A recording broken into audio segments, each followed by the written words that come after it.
Hello folks, I thought I'd do an update video today on the two automatic watches I bought about a month ago. I thought let's have a bit of a catch up and see how we go from there. Anyway, let's go down to down view and we can move on and see what I think of these automatic watches. Well, here we are back in the down view, and I'm going to start off with the Military Royale watch first. This was the £13.88 one. It has been an absolute diamond little watch, it hasn't stopped, it hasn't needed to be wound, it has as long as you give it a good couple of jiggles every day, it's doing its job. The niggle with the watch strap is, if you look here, it's begun to kind of fray away, and I think that is obviously it's a cheap watch strap, but it's a shame because these really nice comfy straps, but a bit of glue should do that. I'm going to probably do those loom dots, because it's really irritating me. I can't see the bloody stuff at night and stuff like that. And this loom pip there is a loom pip. It just takes about 3 minutes of light to get it going, and then it will stay going for a little bit longer.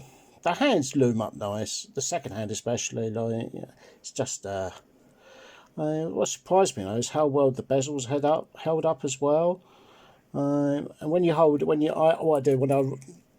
jiggle it for its rotor, when I've got all the jangly bits all held together, oh, the bloody noise on the phone does my head in.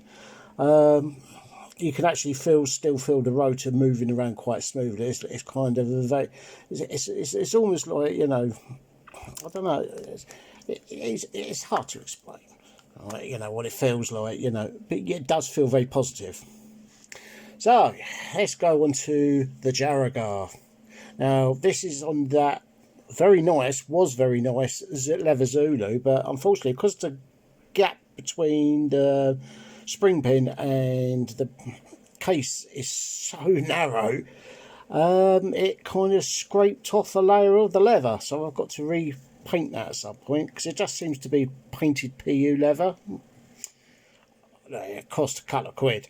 I'm not going, as you can see out there as well, somewhere it's caught somewhere up there as well. It's just scraped the layer of paint off. Anyway, this thing here,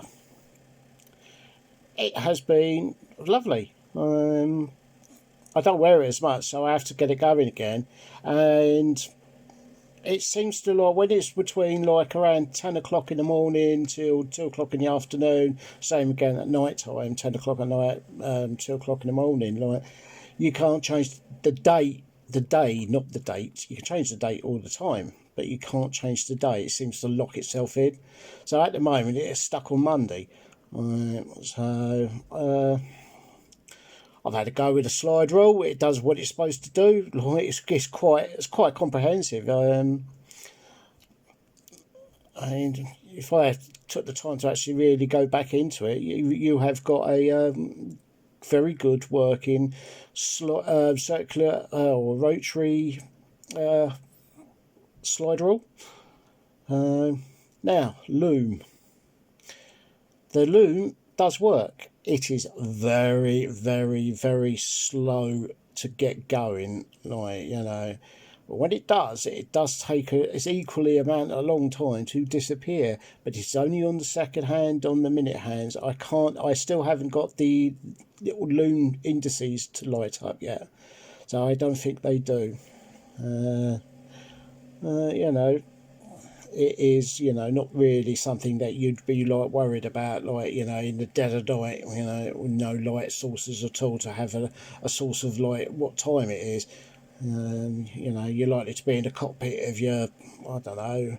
I should imagine airliner pilots probably buy the real thing. I can't exactly imagine airline pilots running around with a £16 Chinese knockoff.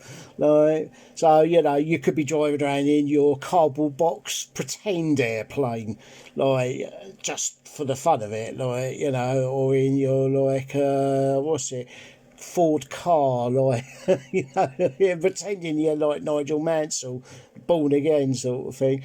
You know, I mean, it is what it is. It's a Chinese knockoff of a very, very expensive watch. It does work. It's automatic. It does what it says it's on the tin. And I will say that when you got it on, you know, like, people do notice it. People do say, wow, like, you know, I do like your watch. And you go, oh, thank you very much. And you don't tell them and say, yeah, it was only 16 quid from China. But, you know, they don't know. People don't know that that's not a Breitling. I know it is, and you know it is, but the people out there, they don't. It's like, that's why I drive a three-wheel van that looks very much the same colour as Del Boys, but it's nothing like Del Boys because it's a much later G-Reg Robin, Reliant Robin. And Del Boy drove a Regal Supervan 3, which is complete. I mean, the only thing that's probably the same in both of them is the gearboxes. And the diffs, and possibly a few other bits and pieces, but everything else is completely different. So, although I will say that you can put a Supervan 3 engine into a Reliant Robin, but you can't really, without some modification, you can't do it the other way around. You've got to change the engine mountings.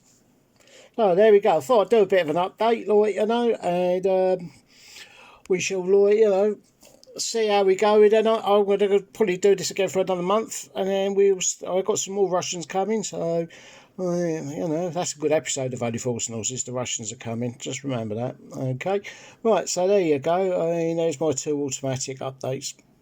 Bye.